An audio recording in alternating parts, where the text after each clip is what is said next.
Hello, my name is Emma, and today I'm going to be giving you guys my final book haul of 2018. I have 13 books in today's haul because I have definitely slowed down on my book buying as of late. These last 2 months have been really good for me, and I'm hoping to continue that with 2019, but I do have a ton of really awesome new releases that I'm excited to share with you guys. The first book in this haul is the City of Bones graphic novel Volume 2 by Cassandra Clare and illustrated by Cassandra Jean. If I am correct, now the City of Bones graphic novel has been completed as Volume 1 was released last year, but I of course had to get the second volume. I just absolutely love Cassandra Jean's artwork. I think it fits the Mortal Instruments series so well, and I'm really excited to read this edition in the future. I also just really love this color. I think the color choice for the graphic novel covers was really well done, and I really hope they do continue publishing the graphic novels with the rest of the series because your girl needs more Cassie Clare books, clearly. Next book I bought in November is A Very Large Expansive Sea by Tahara Mafi. This book follows a Muslim teen named Shirin starting a new high school the year after the attacks on 9/11, so she is really struggling to fit in at a new place with all of the misconceptions about her because she wears the hijab. She meets a persistent boy named Ocean who treats her much differently than everyone else she's encountered at the school, and it's really about Shirin trying to open herself up for the first time when she has spent most of her life needing to guard herself. I listened to the audiobook of A Very Large Expansive Sea in November, and I really loved it. It was just such a beautiful contemporary story. The writing is beautiful, of course. I think all of the characters are really well developed and very compelling, and it's just sort of the type of story that you just root for. You want Shirin to come out happy in the end, and it was just a really riveting read that I would totally recommend. The next book I bought in the month of November is, of course, Arch Enemies by Marissa Meyer. This is the sequel to Renegades. Most of you may know that Renegades has become a literal favorite series of all time for me in 2018. I reviewed Renegades earlier this year, so I will link that down below, and I am working on my Arch Enemies review. It is coming soon. Arch Enemies was a fantastic sequel. It was satisfying in all the best ways, but still unexpected and kept me on my toes. I feel like between the two, part of me does prefer Renegades because I always love like super high intensity plots, but Arch Enemies gets a ton of points as the story delves into so much more political intrigue, and there are a lot of like complex moral issues that are approached in this book that I really enjoyed. I decided to pick up the Barnes & Noble exclusive edition because it comes with a deleted scene, and I'm so glad I got this edition and read the scene because I don't understand how it could have been taken out of the book. This deleted scene is so important, and I really can't fathom how they decided to remove it, and it made me even more interested to see how what happens in that deleted scene is going to be approached in the final book when it comes out next year. I'm Renegades trash, we all knew this, so I hope you guys stay tuned for the spoiler-filled review. In November, I decided to buy 2 editions of the same book, which coincidentally is my current read, and that is Wondersmith by Jessica Townsend, which is the sequel to Nevermore. This is the US hardcover and this is the UK cover. I loved Nevermore when I picked it up on audiobook earlier this year. It is just such a fun, whimsical middle grade story that is the closest I can find to Harry Potter while still remaining a strong, individual, unique story. I'm a huge fan of this series, and so I knew I had to get the UK edition as well, but I am currently listening to the audiobook of Wondersmith. I feel like it took forever to come out. It was like a month after the physical book was released. The audiobook finally came out in the US, but I'm listening to it now. I'm like halfway through, and it's really great. It definitely has a different, more serious vibe to it, but there's been a lot of expansion on the world of Nevermore, and I'm so excited to continue reading. Over the last 2 months, I did get a few very kind gifts from some of you guys. So the first is from Transformers here on BookTube. Go check out her channel because I love Trin's videos, but she decided to send me a copy of Lady Midnight in Vietnamese. Trin is Vietnamese, and I believe it was maybe this past summer or like a few months ago, she spent quite some time in Vietnam, and I really enjoyed watching her vlog from the experience.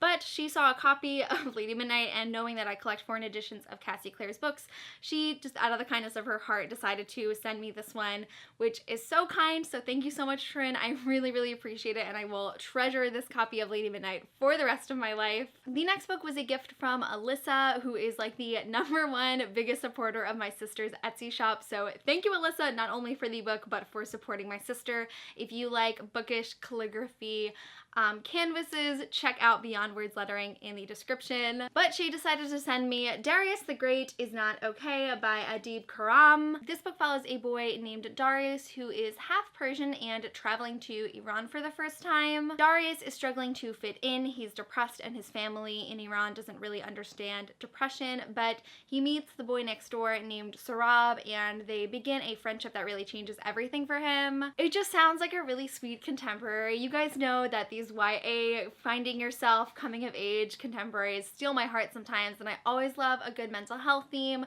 Alyssa said that she really enjoyed it and it took her by surprise, so I'm sure it will do the same to me, so thank you so much to Alyssa for sending it to me. So this past December I did another little booktube Secret Santa with the girls from the biannual Bibliothon group, and it was so nice to do another Secret Santa with them. We've done like many over the years. So this year my Secret Santa was Kelly from Kelly's Booksville, and she sent me the Tales of Beetle the Bard, the illustrated edition, so thank you so much to Kelly for sending it to me. I honestly did not even know this existed. When we decided that we were going to do a Secret Santa, I was like, oh, I gotta go catch up on what I want to fix on my wish list, and I saw this and I just thought it was so lovely. Something about this book is just really charming. I feel like the illustrations and like the formatting of the text just really remind me of something that I would read as a child, and so it's really cool to have like the wizarding childhood stories like adapted into something that reminds me of my own childhood. The paintings are just so dainty. I think it's watercolor that's used, and it just all together is just really lovely. I'm really excited to have this and to like really go into all of the illustrations because I haven't read the Tales of Beetle the Bard in a very long time, but thank you so much to Kelly for sending it to me. I love you. So obviously in December, we got a little book release. I'm not sure if you heard. Queen of Air and Darkness, the end of the Dark Artifices series, has come out. It is in the world. I have read it. It's amazing. I don't know if you can see, but I have a ton of book darts marking my notes. I have like 8 pages of notes for my Queen of Air and Darkness review that I'm going to be filming very soon, so I promise you it is coming. I did go to Cassie's signing on December 4th when the book was published, and so my copy is signed and personalized, and it was just so lovely to see Cassie again. I am so incredibly sad because I lost all of my footage from that amazing event, but the signing for Queen of Air and Darkness was one of my favorites that I've had in a really long time, so I just have so many great memories attached to this book already. If you had any reservations about Queen of Air and Darkness, leave them at the door when you pick up the book. It was a really satisfying, beautifully written conclusion that really does change everything for the Shadow Underworld, and I can't wait to reread it over and over again and discuss it in my review that is coming soon. But of course, I did have to buy the Queen of Air and Darkness Waterstones edition. That is just gorgeous. I'm so happy Waterstones released all of this entire series in these rune foiled covers because they're gorgeous.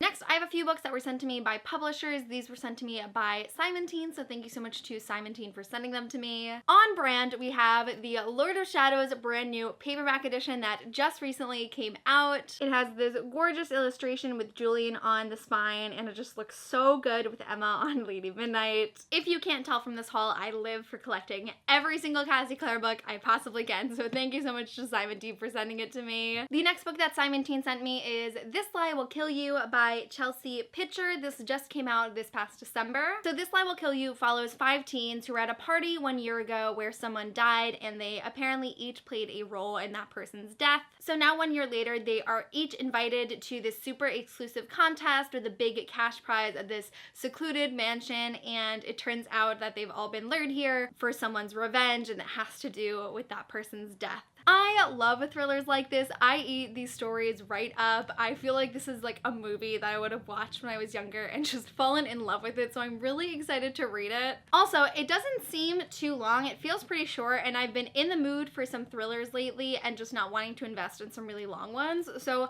I'm definitely planning on picking up this one soon. I think it'll be a super fun time. The next book on this haul was sent to me by Harper Teen, so thank you so much to Harper for sending me a copy of Let's Call It a Doomsday by Katie Henry. I am so excited to have this book because it is written by the same author as Heretics Anonymous, which you all know has been a favorite of the year for me. As of now, I don't have a complete grasp on this story. I know it's about two girls who meet in their therapist's waiting room and become friends from there. I believe Ellis has anxiety, and it appears that Hannah has some condition that causes her to have these premonitions of the future, which makes her think that the doomsday is coming. So it is all about Ellis and Hannah working together to decipher Hannah's premonitions and learning to trust each other, figuring out if other people will believe them. And I really like the last message of the synopsis that says, how do you prepare for the end of the world when it feels like your life is just getting started? It sounds like such a cute story about friendship and mental health, and I loved Katie Henry's writing in Heretics Anonymous. She is just so funny, so I know it's also going to be an LOL-worthy book, so I can't wait to read it, and you guys should all definitely put it on your TBRs because I can tell this is totally going to be a favorite of 2019 as well. The final book I bought at the end of 2018 is Finding Yvonne by Brandy Colbert. I read Little and Lion by Brandy Colbert earlier this year, and I really enjoyed it. It was a great young adult contemporary novel, so as soon as I found out she was releasing another book, I knew I had to get my hands on it. This book follows a girl named Yvonne who, as graduation is approaching, she's afraid that she's not going to be accepted into a music conservatory to become a violinist. Along with her self-doubt, Yvonne is struggling with her relationship with her father, which is very strained at the moment, and she also meets another musician who she can really relate to. And if I'm correct, I believe Yvonne does become pregnant, and that complicates her life a millionfold because she has so many difficult decisions to now make. You guys know I love those hard-hitting, emotional contemporary novels that deal with difficult topics, and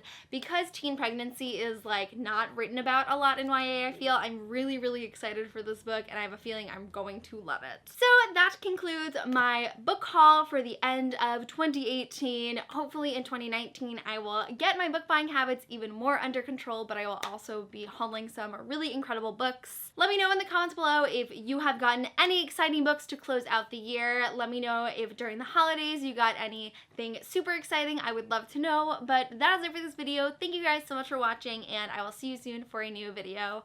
Bye!